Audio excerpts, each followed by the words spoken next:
And now, it's time for another Dice Tower review with Tom Vasel. Hey folks, today we're going to be taking a look at Leviathans, an alternate history game of air fleet battles, or ships in space, gigantic airships shooting at each other. This is a miniatures game. This is the starting set for this. You can buy other fleets. The British and French come in this one. This is not the style of game that I normally review, but I managed to procure a copy of this. And I have played miniature games in the past, although it's mostly been stuff from Games Workshop. It is something that interests me, and this did look pretty cool and came with lots of 12-sided dice. So I decided to give it a whirl and tell you what I think of it as someone who's not a heavy miniature player, but more of a board game player. Let's take a look.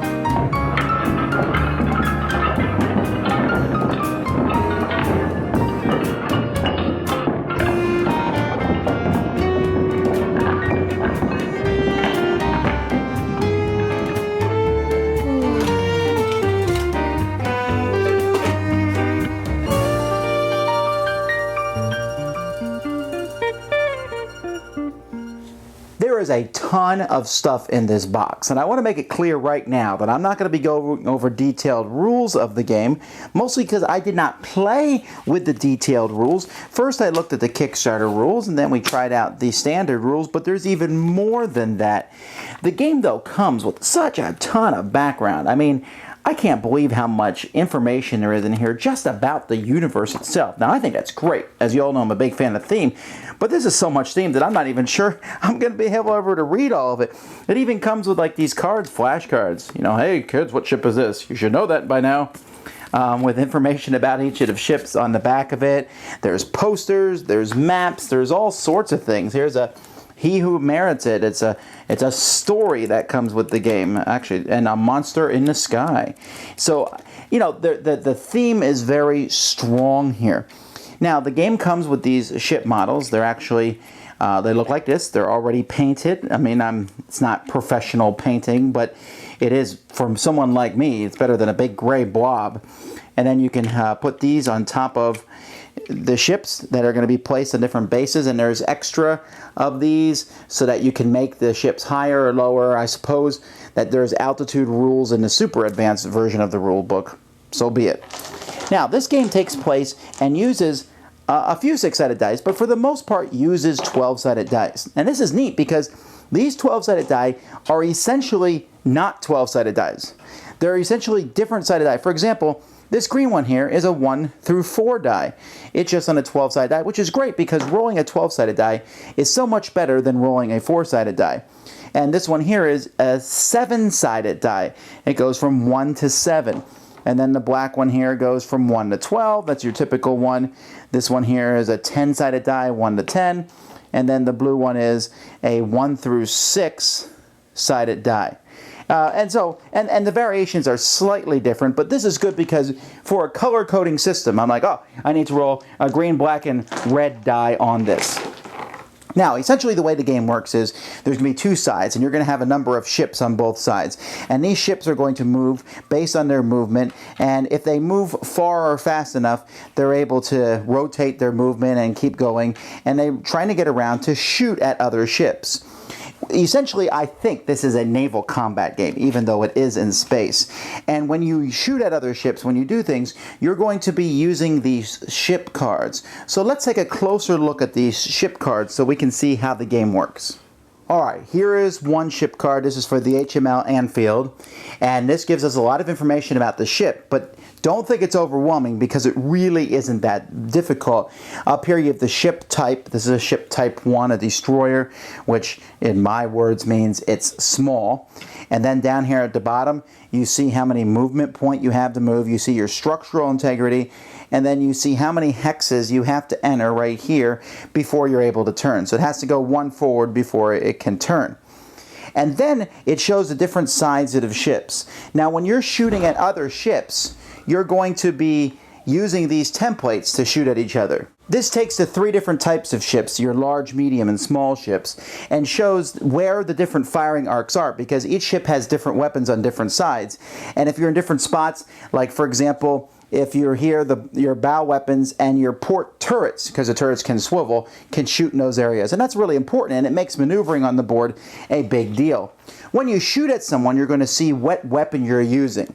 So if I'm over here and I'm going to use my 3-inch gun here to fire at somebody, I'm going to look and it shows 4/8 hex. That means if I'm within 4 or less hexes, I'm going to use a blue die to fire this gun. And if I'm within 8 hexes, I'll use a green die to fire the gun. I also notice that down here, there's a crew which adds another green die. So let's say I'm within 4 hexes, I'm going to roll a blue and a green die. But that's not it. I'm also going to be taking a look at the ship that I'm firing at. So let's say that I'm firing at the gigantic ship here, the Jean Bart ship, and I'm firing at it and I'm shooting directly at the front of the ship. If you notice, there's 2 arrows pointing down at the front of the ship. There's a green and a red. The green is if it's moving. So if this ship that I'm firing at had been moving, I would add another blue and a red die to my total. So I now have a blue, 2 blues, a green, and a red die. I'm going to fire at the front of this ship. I'm going to roll a 6-sided die to see which location in the front I'm firing at, and I'm going to roll these dice. So I have 3, 8, 11, plus 9 is 20, and I hit it in the 1 spot.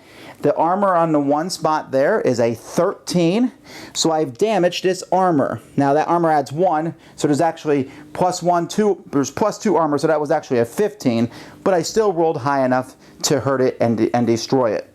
Alright, what will happen is all ships are firing simultaneously on a turn, so it will still be able to, if it had been a weapon, it still would have had a chance to fire it back at me. And then there's other things, and at the end of a turn, this will be destroyed, and then in future turns, you can try to repair it with your crew if your crew is still alive on that spot. But this is good because it knocks your armor down by 1. And there's different things here. You can see here that this ship has some gigantic guns in the front. It has Tesla coils, which if those are destroyed, you're -1 to all your shots. It has armor like you just seen, and there's those T's mean they're turrets, and the squares mean they can hit 2 locations. On the side here, you can see that there's torpedoes that can be firing. There's steering gear, which lets you move the ship in a faster way. In the back, if your engines get hit, you can see that each engine that gets hit will lower your movement point by 1. And so there's just all different things that can be hit on a ship when you roll these. Now, when you hit a spot that you've already hit before, you re-roll the die, and if you hit another spot that you've hit before, and if the shot goes through, then you see if you've blown the ship up. And that's done by looking at the structural integrity. You add 1 for every hit spot on the ship, 2 for the spot where in the area where you're shooting, and then you're going to roll some dice, and you add the amount of hit spots to the dice you roll, and if it equals or exceeds the structural integrity, then kaboom, the ship is gone. And so for the basic scenario of this game, you're just moving around and shooting at other ships. Now there's a few other things that are in the game besides just shooting at other ships. You have the ability to launch torpedoes, where you will launch the torpedo, and then there will be a target spot from where you've shot the torpedo, and after movement, anybody in between those, the first ship is going to get shot. So it's kind of, you can see where those torpedoes are going, and you may decide to go in front of them anyway because you need to get, this ship might decide to come here just because it has so many guns in the side that it's just going to blow the snot out of this ship, even though they're on the same team. So let's make that a little bit more realistic here. This ship's going to broadside and shoot everything back here. The big ships have really powerful weapon and have stronger armor, but are slower and have less maneuverability. Not everybody has torpedoes. There's also rules about ramming ships. There's guns that you can sync together and fire at ships. But for the most part, the game is not that complex. It's simply about looking at the card, looking at the weapons that you can shoot at people. These ships are so big, their starboard and port sides are split into aft and fore because they, you could be in one or the other arcs, but there can be a lot of guns. If you're in a full broadside of this one, it can shoot 1, 2, 3, 4 guns at you. Has crew over here. It's just a very dangerous, nasty ship that will fire at you, so you have to be careful. Meanwhile, the little ones are zipping around shooting torpedoes and such. There's different scenarios that the game will progress, and as far as I can tell, what's underneath you does not matter so much, but having the hexes is convenient because there's, that way you don't have to measure inches out. The game does come with a string that you can use for purposes of line and sight. There's also special rules about offensive and defensive screening, where you can use a small ship to block shots at a larger ship or vice versa. And all the boards, I should mention, you can write directly on these boards, and it is, well, hopefully with erasable marker, and then you can erase that from game to game, thus making them being able to use again. As I said, I didn't go over every single rule of this game. There's lots of more, rules in the game, but they're really not that complicated, and really it's all about maneuvering and shooting. The basic concept, that of taking the guns and rolling dice is I like it, and I'll tell you why. Because I love Battletech. Okay, Battletech is made by the same company, Catalyst, and this reminds me an awful lot of Battletech. In fact, I was sitting there at the end going, can I build my own ships? That's what I want to do, is customize what weapons and things I have in my ship. I would love that. And maybe that's possible. I don't know any more other than this set right here. But it reminded me a lot of Battletech. In Battletech, I would shoot at you and I would say, okay, am I in higher terrain than you are? And my guns can do this. And you're in medium, long, shorter range. And you're running. And I add a +1 here, -1 here, +2 over here, -1. So I had a modifier. Here I don't have to worry about any of those modifiers. It's simply rolling different colored dice. And wow, that's so innovative right there. And you don't have to worry about what size dice. It's just grab the right colors. I need 2 green, a red, a blue. You take those, you roll them, you see if you go over the number, you hit. It's a very simple process and works so exceptionally well. This is a very smooth game. The torpedoes in it allow it to be more than just no terrain at all. Because the torpedoes are there, you have to kind of get out of the path of the torpedoes as they're flying around, or maybe say, I don't care about them and move into them, so you want to get to a better firing range. So I like that idea of the game. I like the idea that you can ram ships and screen ships and that the small ships move around faster. It has a really good feel to it. Now, despite all that, I'm not going to progress farther into this game. I'm not going to be playing all the expansions. This is basically it for me because this would require more of a commitment for me to get into this, and I have all these other games to play. But as a casual thing, it worked fine. I think you could bring someone who's never played miniature games and teach them the quick start rules, maybe even more than that, and play a straight up game with them. We're talking 2 hours or less to go through this, even less than that if you play with just a couple ships a piece.